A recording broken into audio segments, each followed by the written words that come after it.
Hello and welcome to the CoffeeMTG channel. Like and subscribe for more content. Okay, so today we're going to be going through the spicy chili. The playthrough for this deck is quite simple and quite fun. I'm enjoying it very much. Basically you've got Scrapgorger, Gala Greeters and Loamspeaker here to give you some early mana. Obviously each one gives you a little bit of utility that is different from the other. We don't know what we'll need in any matchup, so it's good to have the flexibility there. We also have 4 copies here of Awaken the Woods, very good for going wide. Also these land tokens will support Topiary Stomper in reaching its minimum requirement of 7 lands on the battlefield, and also further empowers our Nissa's third ability, which is +1/+1 for each forest you control and gain trample or your creatures. Otherwise, if you do drop the Topiary Stomper and you don't happen to have the 7 lands out there, it's still reasonably functional because you'll be able to power up the Reckoner off that, so you'll get a bit of flexibility out of that. And it's also good to have the Stomper there because around about turn 4 you'll be dropping Lukka. Lukka's third ability is going to allow you to clean out any pesty flyers that are on the board early. And yeah, obviously Migloz is there for a little bit of flexibility. It's good 3-drop 4/4. And you get a bit of utility out of its 3 abilities. Importantly, the third one, destroy target artifact or enchantment. That's really the only removal we have outside of Nissa's second ability to destroy target artifact or enchantment, so it's very valuable to have in the deck. 3 copies of Arlinn, who's just a beast, and 3 copies of Thrun. Between these two, you really get in front or get ahead of blue decks, which is outstanding. And if you happen to get Lukka during your ramp in I think turn 4, I think you can get Lukka down. We don't want to use the Phyrexian. I mean, you can actually use the Phyrexian. It doesn't really matter. So you can probably even get Lukka down on turn 3. But by the time turn 4 or 5 comes around, you'll always be able to drop a Rex early, and that's honestly really hard for any deck to deal with. A Rex on turn 4 or 5. The only thing I could say, if you wanted to modify this deck to improve its competitive playability, maybe consider dropping the Rex and beefing out the card draw. The deck needs a little bit more sustainability to go into the mid to late game, otherwise it burns out. So if you haven't won by turn 5, 6 or 7, yeah, I'd say it's game over. You could also look to your land base, see if you can find something that's going to give you some drawing utility. But again, it's not the greatest. That's not the greatest card utility. So anyway, play around with that. This is the shell. I like it. It's fun. Enjoy a couple of the games as we go for a playthrough, and let me know in the comments what you think about the build, how you'd improve it for competitive. Okay, playing up against Dwayne the Brock. Opening hand is decent, so let's keep this. We got 3 mana. We got 2 docks. This is a playable hand. I'm out of ranked for this deck because, as I said, it's not so competitive. Probably get you into platinum or diamond thereabouts, but I'm just doing this for fun at the moment. So I think the first one we're going to bring down is Gala Greeters. If it doesn't get blown up, that's quite nice. Then I think if it's not blown up, we're going to the Loamspeaker into Migloz. Or maybe we just go straight into Migloz. It depends. No, I think we're going to go Loamspeaker, because I'd like to grab that treasure first. Maybe or maybe not the right play, but let's see. Again, we're up against blue, so it's very fortunate that the Rex can't be countered. Grab a treasure token. So in effect now we have 5 mana. By the time we drop this, that would be 6. We won't have enough, unfortunately, to drop Rex this turn, but that's okay. Next turn the Rex will come down. I think for now we now drop the Maze Crusher. Get another treasure token. So we go and power up a land as well. And we attack with the land. I would be wary that because they're on red, they're going to get a treasure from the Goblin Shaman. Could be a burn down the house. unlikely, but there could be. And in the event they do burn down the house, we lose the board, and we can't even drop Rex, which would be disappointing. Let's see what they're going to discard here. Okay, they dropped nothing really. It is a little odd. Okay, okay.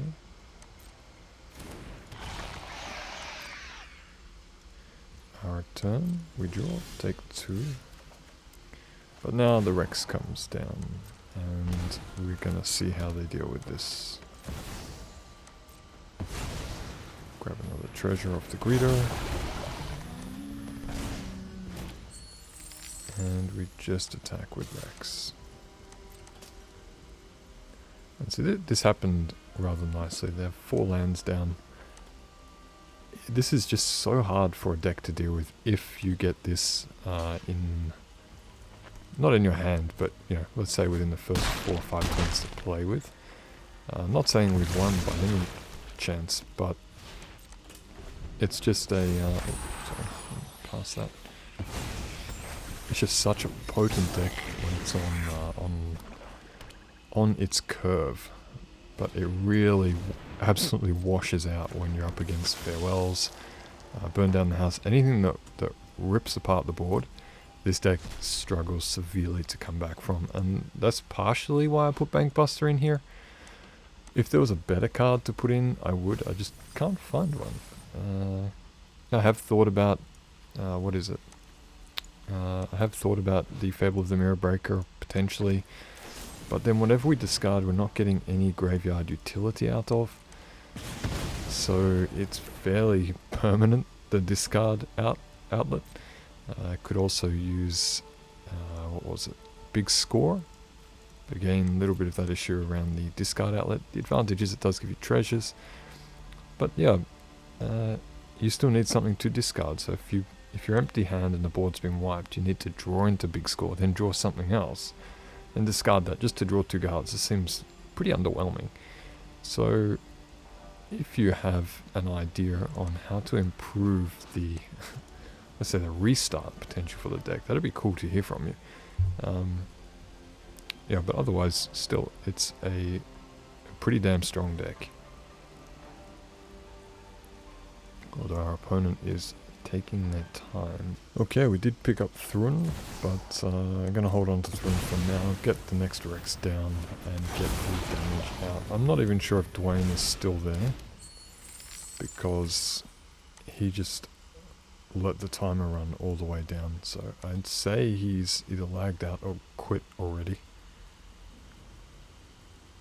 Yeah, it doesn't look like he's there, so that's unfortunate. Oh, he returned. Dwayne the Brock has returned. But I'd say it's too little too late for him now. You have to discard a card, discard the Bankbuster.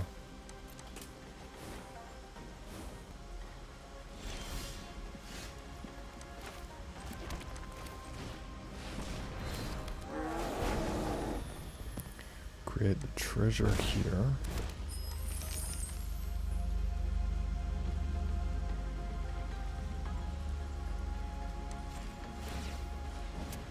And we just attack number 3.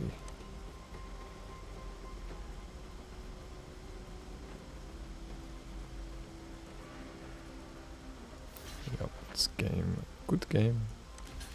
Because we took away their ability to block effectively. The Rex is just going to rip through anyway. No problem.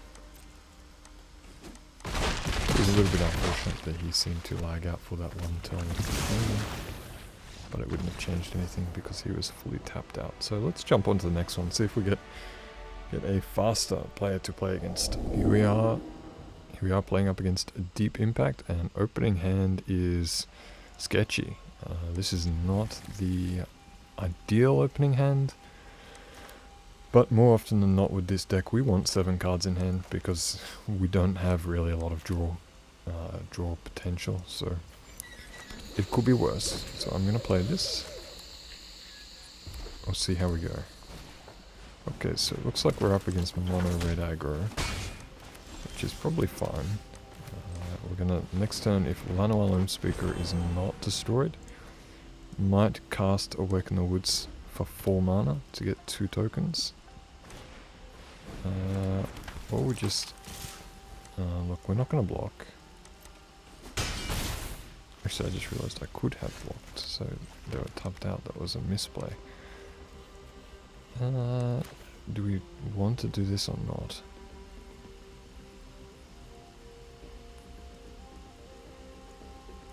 Let's drop Lukka.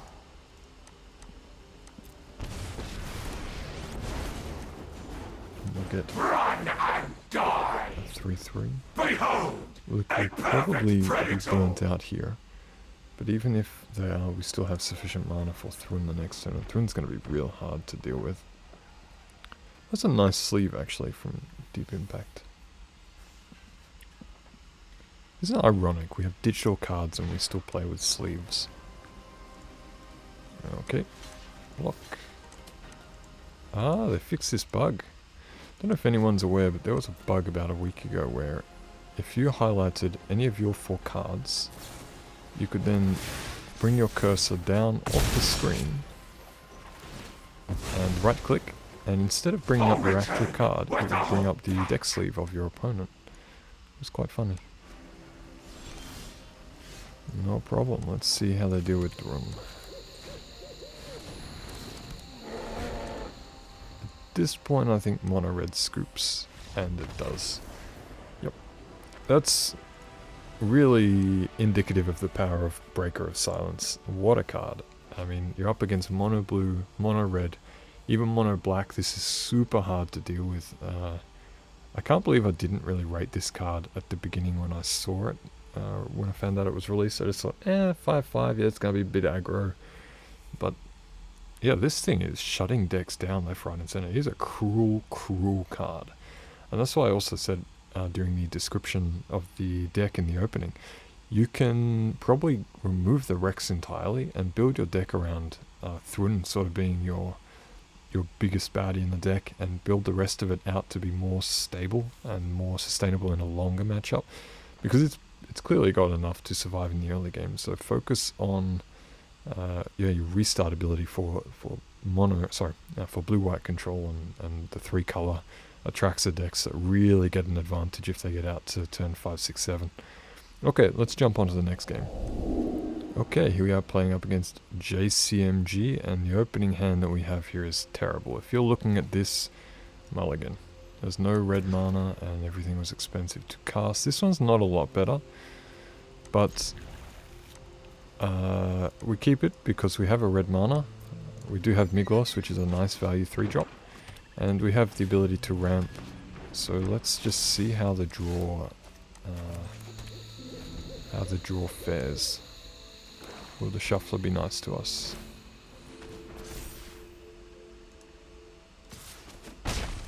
Those Evolved Sleepers are actually rather decent cards.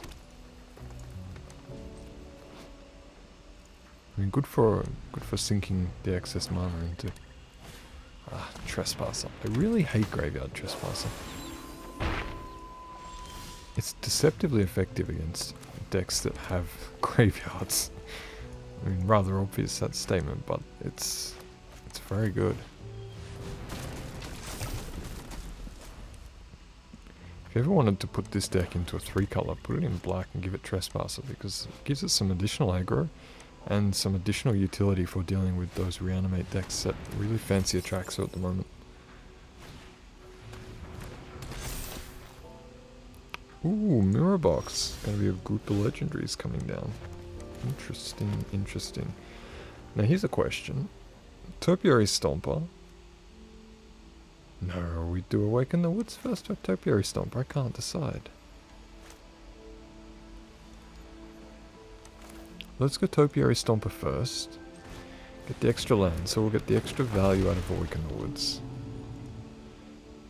And then the turn after that, we'll be able to drop Nissa for the full 7. And then that should be enough for lethal, actually. Let's see.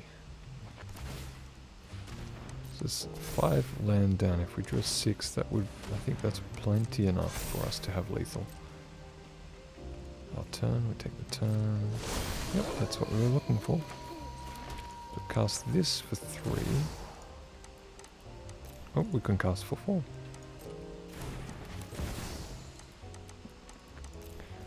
For Awaken the Woods. No need to attack. We have everything we need now. And if we draw land, that's just even better. And they are sinking mana into these, so they intend on keeping these around. They wouldn't be doing it otherwise. Look at that card draw coming off that. Draw a card and lose 1 life. How efficient of a card is that? That was exactly what we needed. So let's just calculate this. 4 forest plus 4 forest. So everything gets +8/+8. That is more than enough to kill.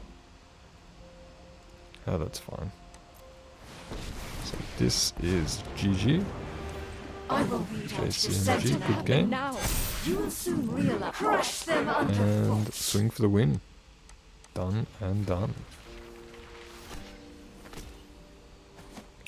Another explosive game. Again, just proving the lethality of this deck on curve. But don't be mistaken, blue and white is a nightmare to deal with. I love the deck though, it's a strong deck. It's very fun. Okay, so here we are with the opening hand playing against Sir K's. Opening hand is a little disheartening, but what I look for in the opening hand generally is either a copy of Nissa or a copy of the Rex. Otherwise a really nice curve with 3 lands, but everything else is average, and it just puts a little bit of reliance on drawing a Rex if it's early enough. Otherwise the card you really want is going to be Nissa. But let's continue here. It's not a bad hand. It's okay. Migloz is a good card. And it can be powered up effectively to an 8/8 with Vigilance and Menace, so it's quite effective. It's very, I mean, when you think about it, that's a damn powerful card. Ah,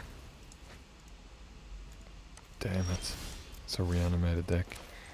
Okay, so I'd say we probably lost this already, but let's just go ahead here and drop Migloz.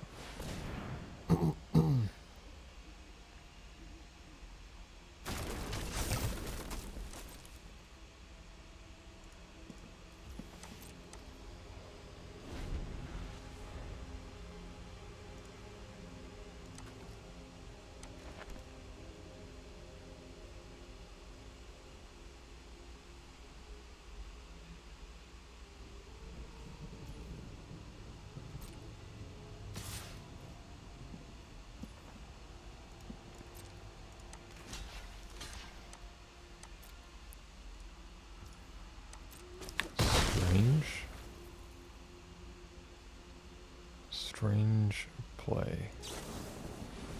Okay, that's fair.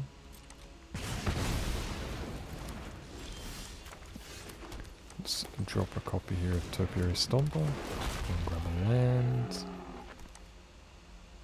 And do we want to drop Bankbuster or not here? I think we do, because we need a little bit of advantage.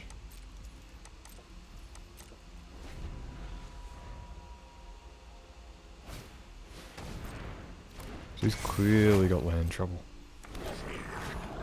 Okay, our turn.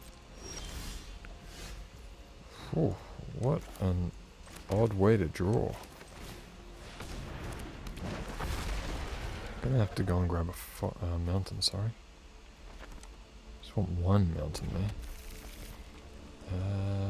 How are we going to use the Bankbuster? I think we need to use the Bankbuster to draw, actually.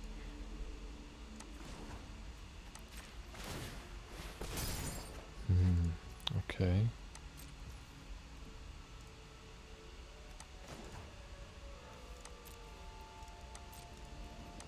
Probably could have powered up that land as well with Llanowar Loamspeaker. I missed the phase to do that properly. This is unfortunate because he's going to get the land, which tells me a Traxxer is coming out this turn. Oh, he discarded land when he's on 3.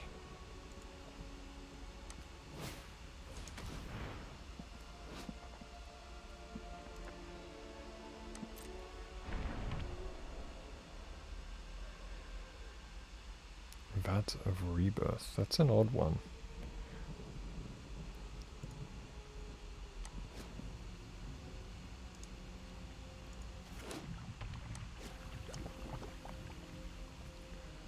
I'd say Sokenzan is trying to build a reanimate deck, but he's just doing it really odd.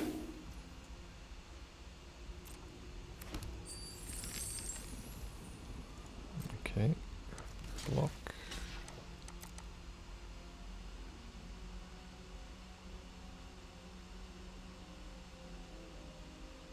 Mm-hmm.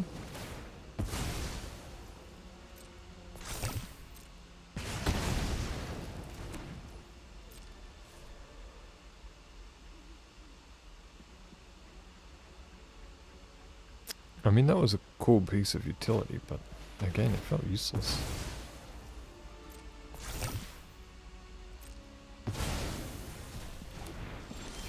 Okay.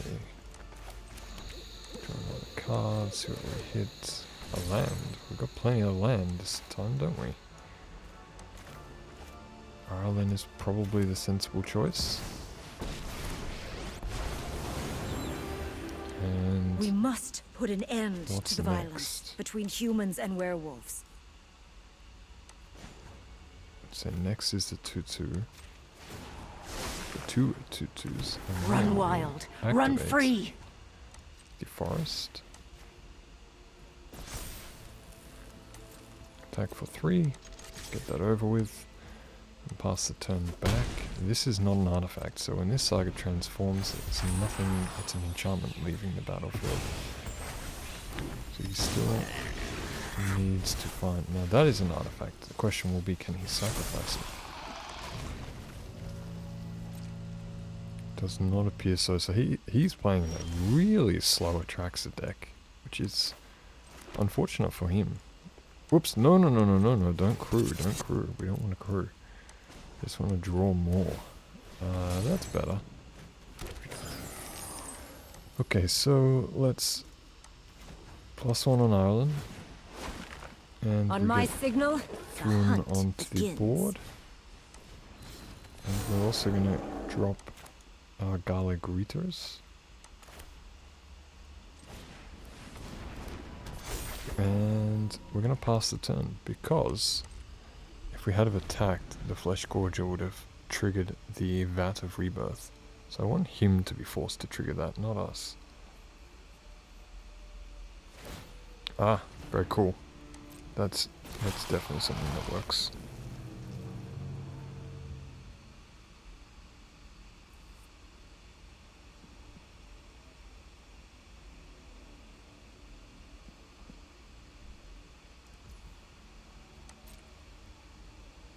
Mm-hmm.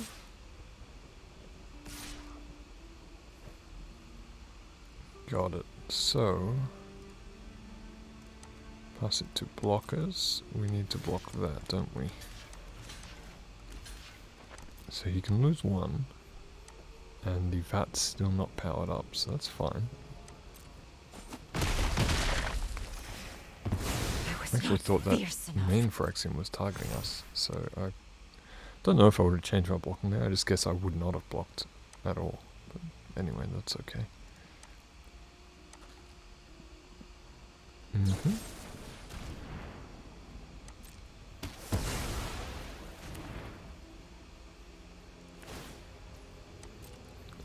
Our turn. Wow, we are really drawing a lot of land, aren't we? I guess we just crew it. Crew it up. And yeah, we just swing with everything. There's really nothing to slow us down there. Just drop another Stomper. Grab another Forest. Looks like it's game, set, and match, unless he has some board wipe. even Atrax is going to come out this turn, it's still not going to be meaningful. He'll have 4 land to do something with. I can't see him dealing with the board.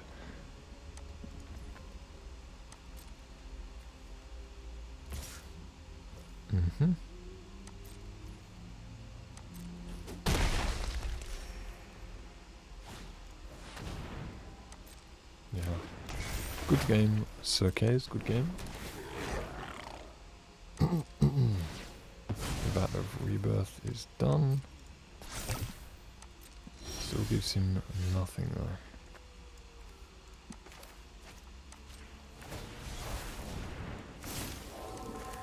Probably should have dropped Greeters first there, but anyway.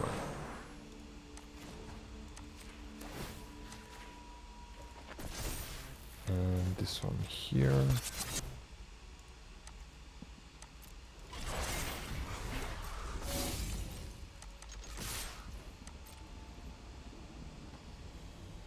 I don't think there's a lot they can do here. I think we still win. Although they do gain 3 lives, so that's always nice. Perfect. Good game, Sokenzan.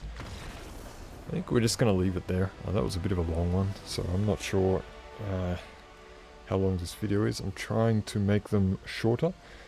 But yeah, if you like this content, please like and subscribe. Leave me some feedback.